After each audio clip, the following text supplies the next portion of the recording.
Hello, my name is Athena, and I'm here to present my project about anthropomorphism in children's media. Now, I've organized my project to first define anthropomorphism, and then review studies on how the media can affect children, and lastly, I compare and contrast the use of anthropomorphism in 4 popular children's movies.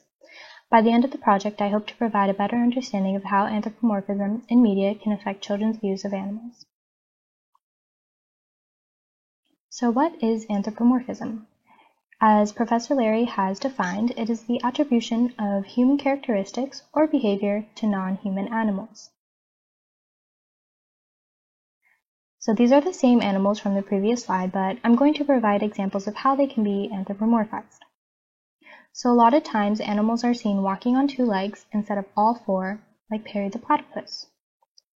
Animals are also often given the ability to talk in English or other languages humans communicate with, such as Owl from Winnie the Pooh. Animals are often seen wearing clothes, like Mr. Crab, as well. I've also provided just a few other examples of anthropomorphized animals in children's media, such as Swipey the Fox from Dora, Skye from Paw Patrol, and Tantor from Tarzan. As you can see, there are many different and many common ways animals are anthropomorphized. I've only provided some quick examples in children's media. So now I'm going to talk about how influential the media can be, specifically on children. Food advertisements on children's TV programs have been a very popular, controversial topic, and many studies have been conducted to provide evidence that children's behaviors and choices are very much affected by advertisements they see on TV. In one study, children ate more and less healthy after watching food ads than children who didn't watch food ads. And in another study, children liked the tastes of foods more when they were advertised with a popular character or mascot. Popular characters or mascots are also used in toy advertisements, ads for places like Disneyland, and that's an obvious one, ads for shoes and clothes, and so on. Now, I know I've only provided 2 studies that base their research on children's food choices. However, it should be evident that the efforts of other types of ads and media mimic similar effects on children as food advertisements do. So now that we've defined anthropomorphism and we've analyzed the powerful influences of media on children's behavior, we can now combine the 2, anthropomorphism in children's media. Now, the most extreme examples of anthropomorphism involve animals basically living human lives.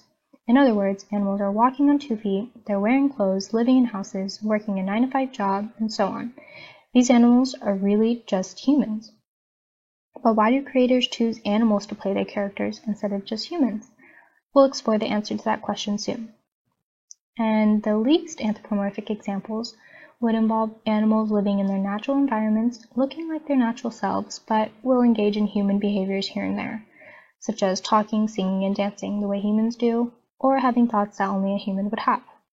But what's the point of creating a show or movie displaying animals in their natural habitats, all while still giving them anthropomorphic behaviors?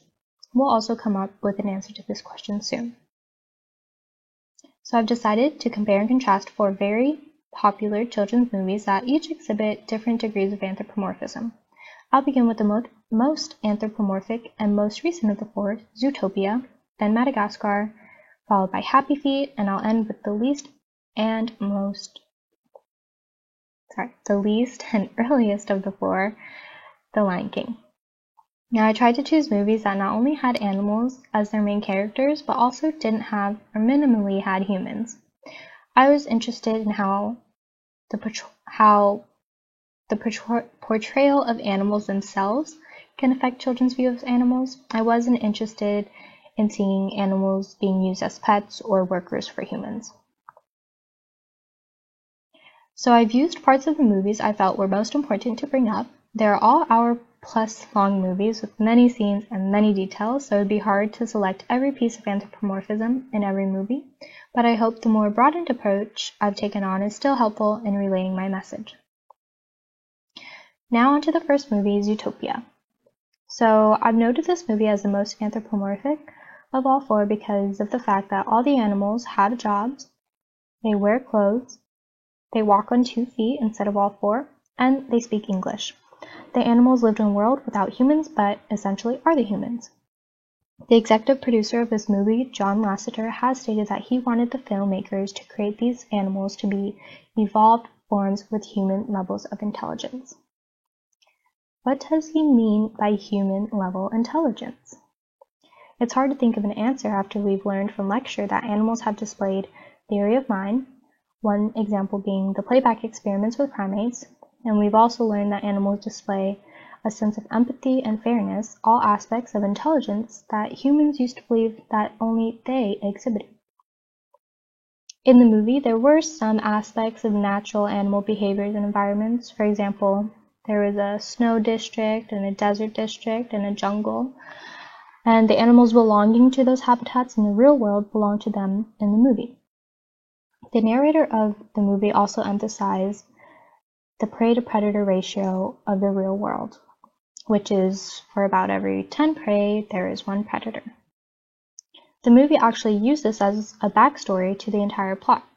The antagonist of the film, a small prey sheep, began injecting a plant into predators that would turn them into their natural savage forms, as they described it in the movie. They actually lose their ability to talk, they stop wearing clothes, and start walking on 4s once they are turned. Unfortunately, the movie really suggested that as predator animals turn back into their earlier evolved forms, which are their real-world forms now, they turn savage and evil. This can send a message to children, the target audience, that predator animals in their natural forms are vicious, meaning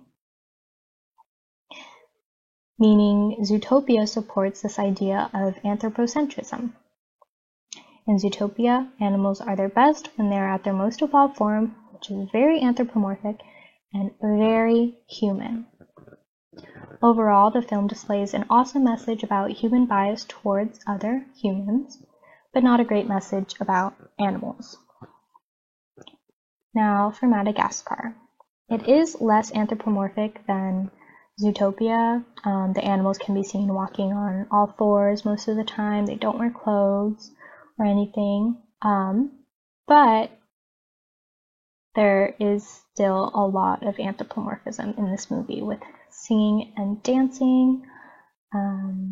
These penguins here are like spies, really. There's a King Julian, and so on. So unfortunately, this movie, like Zootopia, extends a message to viewers, children, that the natural wild predators are evil and savage. In the movie, the Fossas are the bad guys on the island because they eat the lemurs. This ends up being another movie that creates a negative message about natural predators, in other words, influencing another negative view of certain animals. Overall, this movie has a great message about friendship and loyalty, however, a negative message about how animals are best when they are more anthropomorphic than their natural selves. An even lesser anthropomorphic movie would be Happy Feet.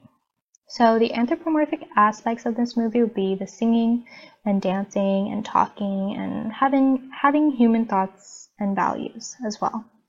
But the non-anthropomorphic aspects would be placing animals in their natural habitats and giving them natural behaviors such as the male carrying the egg. They also display animals eating what and how they're supposed to eat. For example, the mom of Mumble spits fish into Mumble's mouth in like the first 5 to 10 minutes of the movie.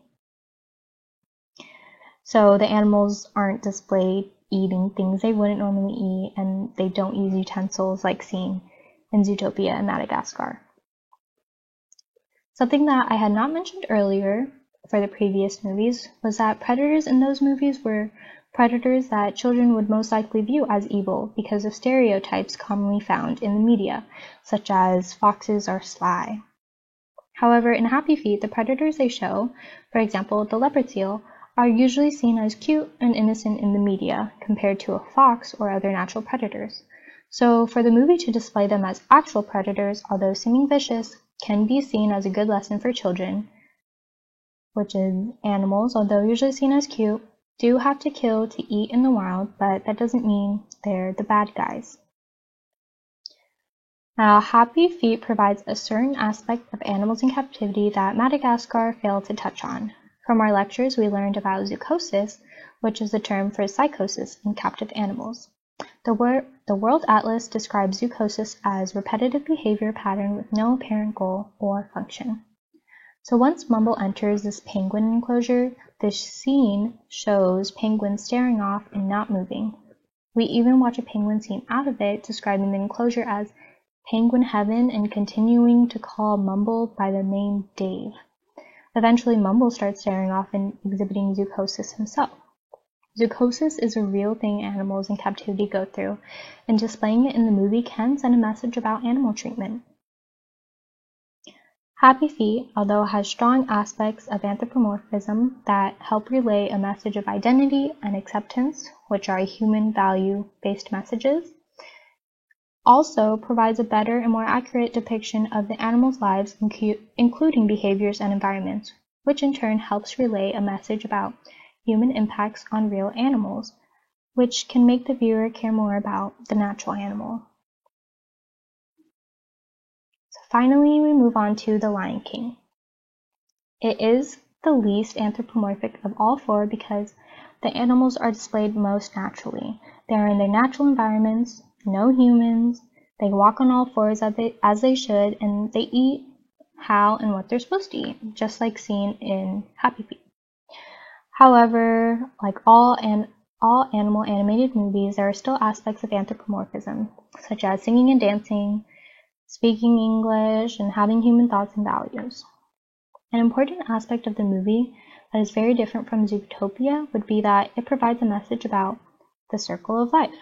In Zootopia, there is a message that predators and prey can live peacefully together because the predators won't be savagely feeding on the prey anymore. However, in The Lion King, Mufasa explains to Simba the natural food cycle. Here I've provided an awesome quote from the movie about this. So because of the degree of anthropomorphism and the entire plot in Zootopia, the movie is unable to relay a type of message that would teach viewers the truth about the natural food cycle. However, in The Lion King, it's able to provide a positive message about the food cycle because of its lessened use of anthropomorphism. Unfortunately, the movie also portrays a stereotypical view of a certain animal, the hyena. In this movie, the hyenas were displayed as dumb, evil, and even crazy. Hyenas don't usually get a great rep in children's media, so it was unfortunate to see this again. It's pretty unfair that hyenas get a bad rep for wanting to kill to eat, or having to kill to eat, but the lions don't get a bad rep, even though Mufasa proves that they have to kill to eat. But overall, of the four movies, The Lion King best represents animals as their natural selves. Through its use of anthropomorphism, it provides a long-told message about good versus evil, and a message about the detriments of being power-hungry, which are both human values. However, by providing more natural aspects, The Lion King also provides an important message about balance in nature, and teaches viewers that things that happen in nature, such as a lion eating an antelope, shouldn't be seen as horrible acts, as Zootopia and Madagascar display. So we've discussed modern ethology in lecture. Ethology is the scientific study of animals' behavior, and modern ethology has proven that animals are capable of complex tasks such as tool making and using, category formation, spatial memory, deceptive behaviors, and so on. Overall, it's great to see animals being displayed as having intelligence, emotions, displaying communication skills, and being self-aware in these movies, because in the real world, they do express these attributes. However, a better way of teaching viewers that these are real animal attributes would be to have animal characters that are less anthropomorphic. For the more anthropomorphic movies, the overall messages are usually human value-based, such as for Zootopia, there is a strong message about the relevance of discrimination in our society. And in Madagascar, there is a strong message about the strength of friendships and loyalty. However, these types of movies didn't seem to provide a great message about animals aside from negative views of natural predators. So remember one of the questions I posed earlier? What's the point of using anthropomorphic characters if creators can just use humans? We can most likely assume that the purpose of using highly anthropomorphic characters is to just provide an entertaining story. However, for the less anthropomorphic movies, the overall messages are usually split between human value-based and animal welfare-based. Using less anthropomorphic characters provides a way to teach viewers more about animals and their natural behaviors and environments. Remember the other question I posed? What's the point of placing anthropomorphic behaviors and aspects into a movie that is almost all natural? Well, it's easy to understand that children's movies and shows with animals require the characters to speak some type of language because it's the easiest way to pass on messages. These types of movies can also be using this technique to allow their viewers to better relate to the characters and thus better understand their messages, perhaps making their viewers feel like they are also affected by or part of the problems in the movies. Now, anthropomorphism has always been around, and it has been an important aspect of many animal tales, such as the Just So stories of the indigenous native lore. And it seems that it will continue to stay in the media, especially in children media.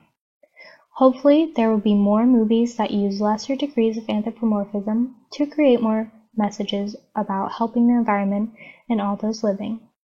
Because the media has the opportunity to have a huge impact on children's views and behaviors, creators should use this power to provide teaching lessons and positive messages about animals and the environment.